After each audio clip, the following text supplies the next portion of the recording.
Hi, it's Mike DelSignore, Massachusetts OUI lawyer. Today I want to focus on what happens if your case is going to be heard in the Worcester District Court. I have 20 years experience. I've had a lot of cases in Worcester Court, and I can give you the layout of what you can expect when you face an OUI there. So the first court date is going to be the arraignment date. After the arraignment, it'll be set down for pretrial. So your first court date, you're going to wait around a little bit. You'll be in the first session. They have multiple sessions in Worcester District Court. You'll enter not guilty plea, get another date to come back for what's called pretrial.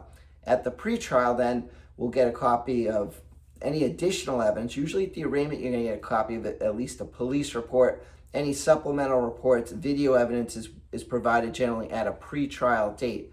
From there, we decide if there's any motion. So motions are legal issues. Sometimes a case may have some evidence we want to exclude.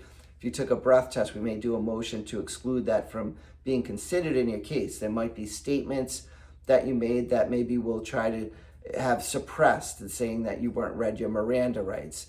So there's different legal motions. And then if there are none, or if those motions are heard and denied, the final step will be taking the case to trial, where the officer has to testify, and where the government has the burden of proving the case beyond a reasonable doubt. Now, at every step of the way, you're always free to resolve the case, and we'll discuss whether you should resolve the case or take it to trial as much as you want. Essentially, from day one, we're always, when I get the report, we're always talking about what's the case look like, what are your best options. I ask about your work, your family, what else is going on in your life. Is this something where you want to risk a guilty, or where you want to have the case take some time out of work, things like that? Or do you want to just resolve it, put it behind you, get back on the road? And sometimes that can be done quicker, sometimes it can't. So let me tell you about your license.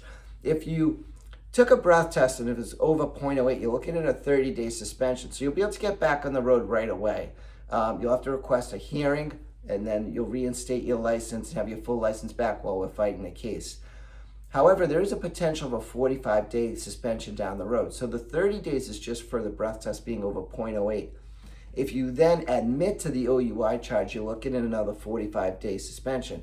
So the conversation I like to have with everybody is, hey, your work, are they going to be okay with hearing that there's potentially another suspension? Hopefully we win the case and you don't have to have that conversation, but it's something I want people to be aware of, because sometimes you tell your job, hey, I got an OUI, I'm suspended for 30 days.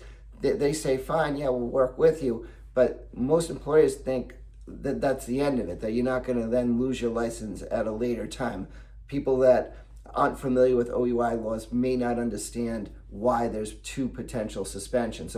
So possibly while they'd work with you this initial period, maybe down the road where you say, hey, I'm back off the road, now they're upset with you. So you want to make sure that that's not going to be an issue with your work. With a case with a failed breathalyzer, there's a little bit of a license loss discount, so to speak, if you resolve the case within the 30 days. If you resolve it within the 30 days, they end the 30 days as soon as you resolve it, and the 45 days start. However, the downside of that, of quickly resolving, is you're not going to have the benefit of seeing all the evidence, all the video evidence. So that's something that I would not recommend rushing into a plea, but certainly if when we talk about it, that's in your best interest, I'll bring the case forward to court as quickly as possible. We'll resolve the case and get you back on the road as fast as possible. If you refuse to breath test, you're looking at a 6-month suspension. So after 6 months, you get your full license back.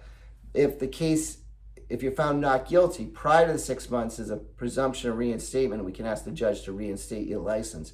The downside of refusing the breath test in a case in Worcester or anywhere in Massachusetts is you can't drive while the case is pending. There's no hardship. So it makes it easier for you to win the case, because we don't have to do a motion to exclude the breath test, or we don't have to fight the breathalyzer evidence. It's just an opinion case. The case is just the officer's opinion that you drank too much. So the trial is going to be, the officer's going to say your speech was slurred, possibly bloodshot, glassy eyes, maybe unsteadiness. They'll describe the field test and say you didn't perform those perfectly.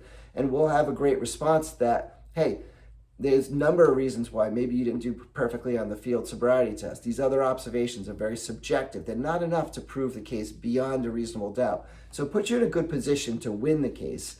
if you're in a position where you can't go any period of time without driving and you refuse, the only option really would be to resolve the case, and then you would need to get a letter from work to try for a hardship license. Hardships aren't always granted, so you got to be careful that that you don't expect one when it might be denied, and then you'd have to, there's another step where you can appeal any decision of the RMV to the Board of Appeals. So if you're facing an OUI in Worcester, I realize you're nervous, you're unsure of what the process is, but I can walk you through this process with my years of experience. I understand how the field sobriety tests are often performed by officers, how they should be performed, ways to help juries understand or judges understand that these tests are not accurate.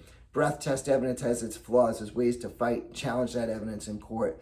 So with all your questions, feel free to reach out. My number is 781-686-5924. I hope this video helped to try to lay out some of the conversations I have with people and how I want to help you make the best decision possible for your case, whether it's getting back on the road, fighting the case, winning the case, because ultimately it's to help you be in the best position to continue to support yourself, your family, and anybody else involved in your life.